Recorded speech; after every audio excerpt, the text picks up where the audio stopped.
അങ്ങനെ ജോലിയൊക്കെ പോയി പണി കിട്ടി തുടങ്ങി. നിങ്ങൾ വിചാരിക്കും ഇത്ര ഹാപ്പി ആയിട്ട് എന്തിനാ ജോലി പോയ കാര്യം പറയുന്നതല്ലേ? എന്റെ ജോലി പോയ കാര്യമല്ല പറഞ്ഞത്. നമ്മുടെ 300K ഫോളോവേഴ്സ് ഉള്ള ഇൻസ്റ്റഗ്രാം ഇൻഫ്ലുവൻസറായ നീരജ അമ്മോസിന്റെ കാര്യമാണ് പറഞ്ഞത്. ഇപ്പൊ ഏകദേശം എല്ലാവർക്കും മനസ്സിലായില്ല എന്താണ് സംഭവം എന്ന്. അത് തന്നെ UK വിസ സ്കാം. അറിയാത്തവർക്ക് വേണ്ടി ജസ്റ്റ് ഒന്ന് സമ്മറൈസ് ചെയ്ത് പറയാം. UK എക്സ്പ്രസ് എന്നൊരു ഏജൻസി ഉണ്ടായിരുന്നു. അവര് UK സ്റ്റുഡന്റ് വിസ അതുപോലെ തന്നെ കെയർ ഹോം വിസ ചെയ്തു കൊടുക്കുന്നുണ്ടായിരുന്നു. അങ്ങനെ ഒരു തവണ അവര് പെയ്ഡ് പ്രൊമോഷന് വേണ്ടിയിട്ട് നീരജ അമ്മോസ് എന്ന് പറഞ്ഞ ഇൻഫ്ലുവൻസറെ കോണ്ടാക്ട് ചെയ്യുന്നു. അങ്ങനെ പ്രൊമോഷനും കാര്യങ്ങളൊക്കെ ചെയ്തു.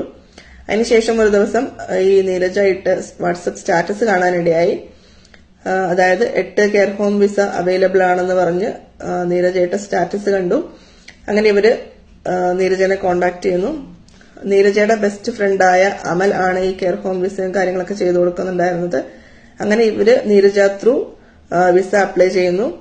ഒരാൾക്ക് 8 ലക്ഷം വെച്ച് ഇവര് എമൗണ്ട് കൈമാറി. ലാസ്റ്റ് COS കിട്ടിയ സമയത്ത് ഇത് ഡ്യൂപ്ലിക്കേറ്റ് COS ആയിരുന്നു, ഒറിജിനൽ ആയിരുന്നില്ല.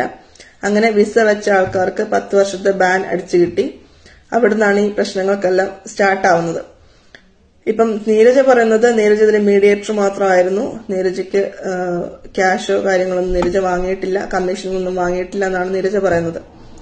അമൽ ആണ് മെയിൻ കള്ളൻ എന്ന് പറയുന്നത്. മെയിൻ ആള് അമലാണ്. അമൽ ഇപ്പൊ ഒളിവിലാണ്. അമൽ എവിടെയാണെന്നുള്ളത് ആർക്കും അറിയില്ല.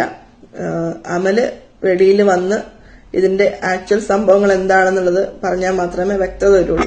നീരജയ്ക്ക് എത്രമാത്രം പങ്കുണ്ട്, അല്ലെങ്കിൽ നീരജ ക്യാഷ് വാങ്ങിയിട്ടുണ്ടോ ഇല്ലയോ എന്നുള്ളത് അറിയണമെന്നുണ്ടെങ്കിൽ അമൽദേവ് വെളിയിൽ വരണം. എന്നാൽ മാത്രമേ സത്യാവസ്ഥ അറിയുള്ളൂ.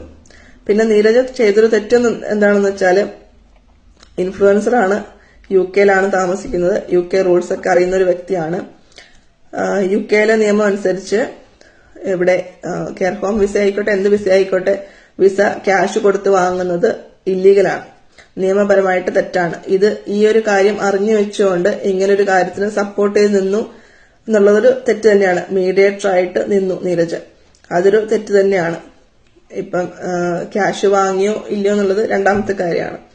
ഇങ്ങനൊരു ഇല്ലീഗൽ ആയിട്ടുള്ളൊരു കാര്യത്തിന് സപ്പോർട്ട് ചെയ്ത് നിന്നത് എന്തായാലും ഒരു തെറ്റ് തന്നെയാണ് നീരജ ചെയ്തത്. പിന്നെ അമല് ഇനി എവിടെയാണെന്നുള്ളത് അറിയില്ല. അമല് എപ്പോ പുറത്തു വരുന്നു അപ്പോഴേ ഈ ഒരു കാര്യത്തിന് ശരിക്കുള്ളൊരു ക്ലാരിറ്റി വരുള്ളൂ. നീരജയ്ക്ക് എത്രമാത്രം ഇതിൽ ഇൻവോൾവ്ഡ് ആണ് എന്നുള്ളത് അറിയണമെന്നുണ്ടെങ്കിൽ അമല് പുറത്തു വരണം. അങ്ങനെ ലാസ്റ്റ് ഇപ്പൊ നമുക്കറിയാൻ പറ്റിയത് നീരജയുടെ ജോലി പോയി. നീരജ കെയർ ഹോമിലായിരുന്നു വർക്ക് ചെയ്തുകൊണ്ടിരുന്നത്. അവിടുത്തെ ജോലി പോയി എന്നാണ് അറിയാൻ പറ്റിയത്. ഇപ്പൊ ഇനി അടുത്തത് എന്താണ് ഇനി ഈ ഒരു വിഷയം